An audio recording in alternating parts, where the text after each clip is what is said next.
आज की बात। स्वागत।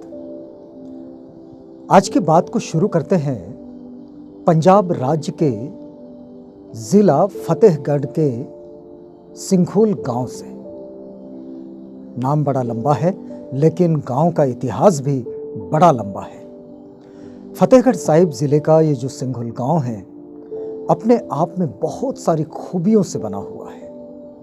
खूबियां इस वजह से कि सिंघोल का जो मूल मिलता है वो मिलता है हड़प्पा संस्कृति में। तो सिंघोल गांव कई बार यहाँ पर खुदाई हुई और इस खुदाई से ये पता चलता है कि सिंघोल गांव ये हड़प्पा संस्कृति का भी बड़ा विकसित गांव रहा है और बड़ा समृद्ध गांव रहा है।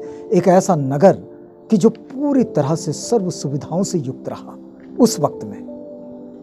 तो खुदाई में ये अवशेष तो मिले हैं। सिंघोल में एक म्यूज़ियम भी बना है जिस म्यूज़ियम में ये सब रखा है जो इस खुदाई में प्राप्त हुआ है। वहाँ के सिक्के हो या फिर वहाँ के जो पुरातन वस्तुएं हो, ये सब कुछ, चाहे सिक्के, गहने, वहाँ की मोहरें, खिलौने, ये सब इसमें शामिल है। ये सब तो इसमें रखा है।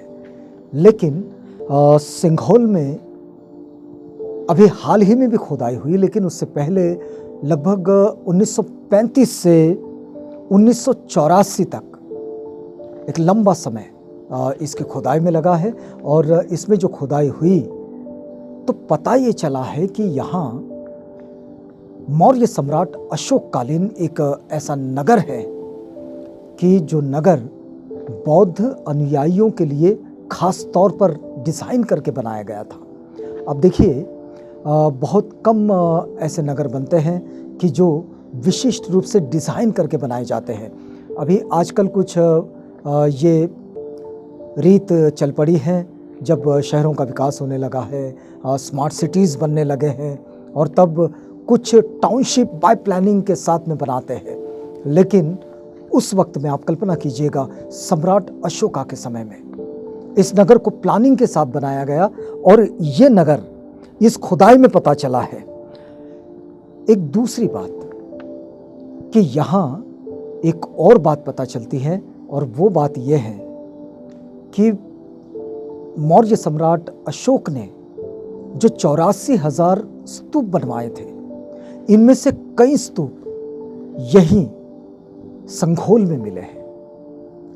वैसे कुछ तो गांव वालों के अज्ञान के कारण या फिर उनकी जानकारी में नहीं होने के कारण लगभग 2-3 स्तूप ये नष्ट हो गए ऐसा माना जा रहा है। लेकिन 2 स्तूप अभी भी बहुत बेहतर स्थिति में मिले हैं और इन स्तूपों में जो बौद्ध भिक्षुओं की जो अस्थि धातु हैं वो सुरक्षित है। यहाँ कई छोटे छोटे चैत्य भी मिले हैं।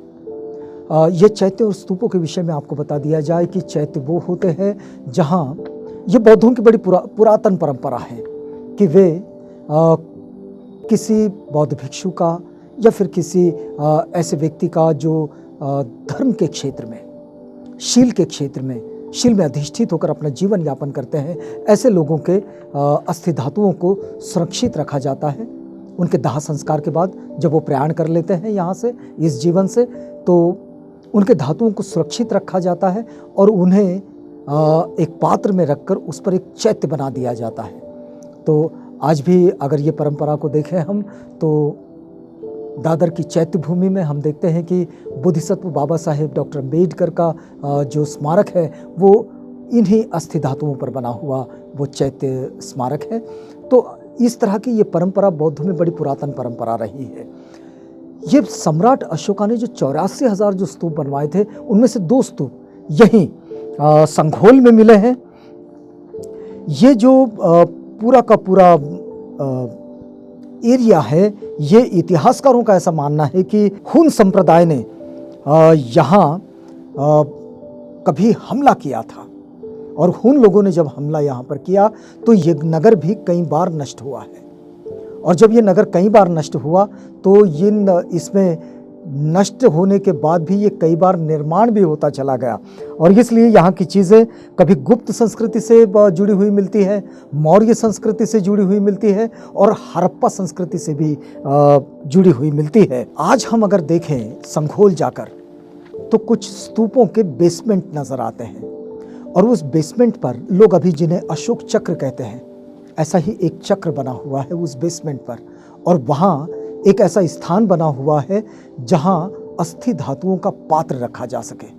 तो आप देखिए कि किस तरह ये जो हमारे सांस्कृतिक विरासत है, हमारे धरोहर है, और इसको सहेजने वाले और इसको संभालने वाले जो लोग रहे हैं, इन लोगों में किस तरह की भावना रही होगी। ये कला के लिए, ये वास्तुशिल्प के लिए, स्थापत्य के लिए कितने समर्पित लोग रहे होंगे।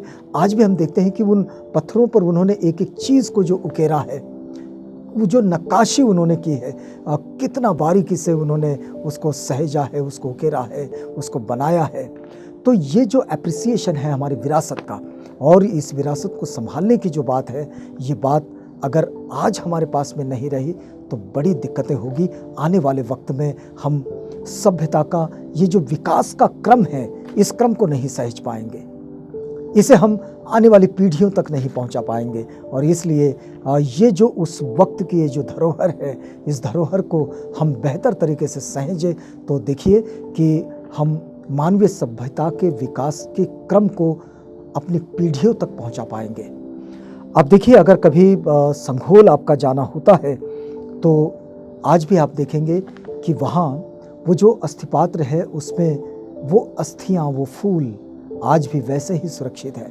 आप देखिए कि उस वक्त में हम इस वक्त की छोटी छोटी चीज़ों को नहीं संभाल पाते हैं, लेकिन उन्होंने हजारों साल पहले की चीज़ों को कितना बेहतर सुरक्षित बना के रखा है। हड़प्पा संस्कृति का समय ये लगभग 4,500-5 हज़ार साल पहले का, और मौर्य वंश का जो सम्राट है अशोक, उनका समय अब से 2200 साल पहले का। इतना हजारों साल का इतिहास उन्होंने सहज कर रखा है। एक और बात है, ये फतेहगढ़ साहिब का ये जो संघोल गांव है, इस गांव में हम देखें तो यहाँ 2री शताब्दी के कुषाण राजवंश जो है उसके अवशेष भी मिलते हैं।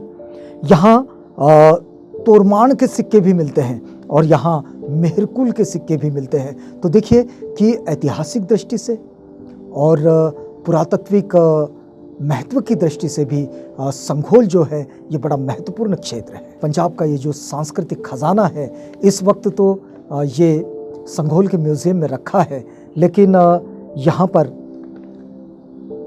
ये जो बेसमेंट में बनी हुई जो चीज़ें हैं और उनकी नक्काशी है, इस नक्काशी को देखने के लिए संघोल का एक बार तो भी दर्शन ज़रूर करना चाहिए। और बौद्ध संस्कृति से जुड़ा जो मौर्य सम्राट अशोक के बाद का वक्त है, इस वक्त में जो बौद्ध संस्कृति विकसित हुई या फिर कहें कि स्थापित हुई तथागत बुद्ध के बाद, इसकी जो प्रस्थापना हुई, क्योंकि इसको सम्राट अशोका ने राजाश्रय दिए, और इस राजाश्रय के बाद जब वो स्थापित हुई तो उसकी इस स्थापन होने की स्थिति को, उसकी इस स्थापत्य कला को, इसकी वास्तुकला को और इसकी शिल्प को देखने ज़रूर जाए। और यहाँ से वर्तमान समय में हम उस परंपरा को इस परंपरा से जोड़ते हुए नए आने वाले वक्त के लिए नई परंपरा को गढ़ने का काम हम कर सकते हैं। तो यहाँ रुकते हैं इस वादे के साथ कि कल आपसे भेंट होगी जब हम आज की बात की इसी कड़ी में आपसे मिलेंगे। तो तब तक के लिए हमें इजाज़त दीजिएगा।